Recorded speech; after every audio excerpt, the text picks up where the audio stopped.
Months ahead of the Tamil Nadu Assembly elections, politics over Jallikattu is now taking centre stage. You've got Congress MP Rahul Gandhi scheduled to visit Madurai today to attend the traditional bull taming sport. This will be Rahul Gandhi's first program after returning from his vacation in Italy. He's going to be accompanied, interestingly, by DMK Youth Wing Chief Udayanidhi Stalin at the event that's scheduled at 11:15 a.m. BJP has come out to mock Rahul's Madurai trip, accusing the Congress of double standards because it was during the UPA rule in 2011 that Jallikattu, the sport, was banned. The Tamil Nadu BJP released an old video of former Congress Minister Jairam Ramesh where he'd referred to Jallikattu as a barbaric sport.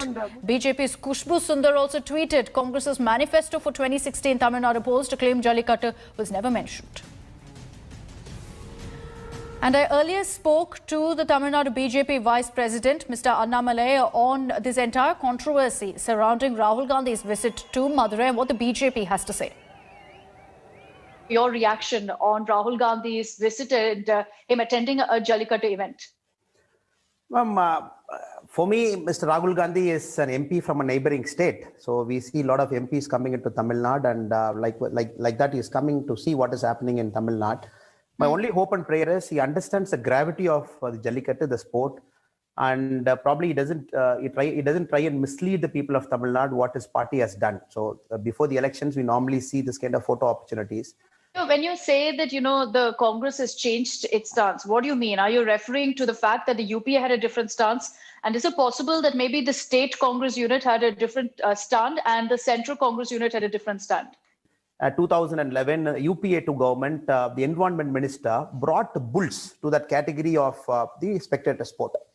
The problem started then. So that was an ill-timed move and probably done by an environment minister in UPA2 without understanding the sport itself per se, the history of the sport and the valor of Tamil people. So it started then. So 2014, just before the elections, the Congress was trying to make a move by trying to revoke that ban, and again the Supreme Court struck it. So if you look at the political will, what happened in 2011, it was clearly against Tamil culture. Under the ill-advised move of PETA, KUPA, and all the NGOs based out of South India, specifically from Bangalore, they did it. The resolute and the determined move came in 2016 after the NDA government came to power, specifically in January 7, 2016. Where the environment minister then revoked it, brought a notification again bringing Jallikattu where people can enjoy the sport. So this clearly what happened is after this, the protest that erupted in Tamil Nadu, again the Supreme Court struck it in 2016, 2017. In January 2017, we had a lot of protest in Tamil Nadu. So which was orchestrated by DMK and all those people. They brought a lot of social activists inside. So that gave a color as if BJP is against the sport and the NDA government is against Jallikattu. I'm glad, Annamalai, you brought out the protests that happened in 2017 because I remember I was there. I remember the kind of anger, the outrage against the Modi government and against the government in the state. And essentially the contention of the locals then who were protesting for Jallikattu, saying that it's our tradition, it's our culture that's being trampled here, is that the administration wasn't listening to them and was doing very little. So what's your response to that? Because largely, if you look at how the narrative has been around Jallikattu, it's always been that the BJP has tried to stop the sport from happening. But clearly we know in 2016, January, immediately after NDA 1 came to power, the Modi government brought a notification bringing back Jallikattu. So right now, Rahul Gandhi ji coming to Tamil Nadu and witnessing the sport, purely for political reasons, has to understand the whole problem started when UPA2 was power in 2011. And let me take this across now to Gopi Krishnan Unithan. He's joining us live from Madurai. Gopi, good morning. Happy Pongal to you. We understand that the Jallikattu event has already kicked off. Usually starts by about 8 a.m. But in a few hours from now, all eyes will be on Rahul Gandhi's visit to where you are.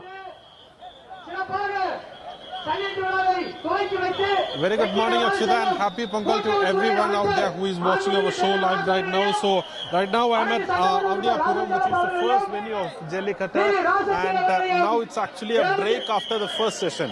As you were rightly pointing out, the first session actually began exactly at the stroke of 8. and it was an absolute visual spectacle that one could see over here, because we have bulls running all over the place. The tamers trying to keep that bull under control, hold on to that even at least for a few seconds. Now, for those who are not really familiar with the whole formality or the whole event, it's quite simple. The bulls will start coming out from that Wadi Basel, which is on the other side of this play area, and it would charge out like anything, and there would be at least some 15 to 20 people, tamers of each team, who would be trying to keep that bull under control. They need to hold on to that bull until it crosses the 15-20 meter mark, or they should hold on to it until the bull takes 3 spins. So that is the actual equation. It's quite simple. You hold on to the bull, you take the prize home. The bull managed to snare away from you the bull, and the bull owner takes the prize home. It's as simple as that. And also, Jallikattu has a lot of emotional connect with the people of Tamil Nadu. We have seen in the past how when there was an intervention from the Supreme Court and the centre regarding the stoppage of Jallikattu, the kind of outrage and protest that followed, we have seen that in the past. And now, when we are reaching 2021 with just 4 months to go for the general elections in Tamil Nadu, we actually see that there is going to be a political parade also over here. The reason why I'm saying this is because Rahul Gandhi is coming here, the Congress leader is coming here for the first time, because the Jallikattu event has been happening here every year, but this is the first time Rahul Gandhi is coming here, and he will be coming to the very same spot that I'm right now, that is Avniyapuram. He will be joined us, followed by Udyan, DMK leader. And also on day after tomorrow, the third day of Jallikattu, we have Chief Minister Edappadi K. Palaniswamy visiting here. So certainly,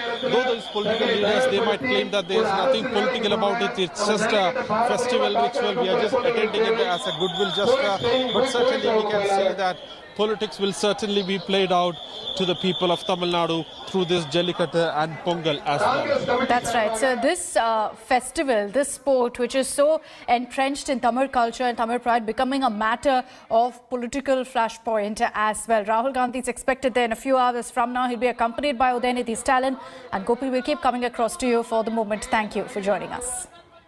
Hello everyone, this is Rahul Kamal here. Hope you enjoyed this video. For the latest news and analysis, like and subscribe the India Today YouTube channel, and don't forget to press the bell icon to stay updated.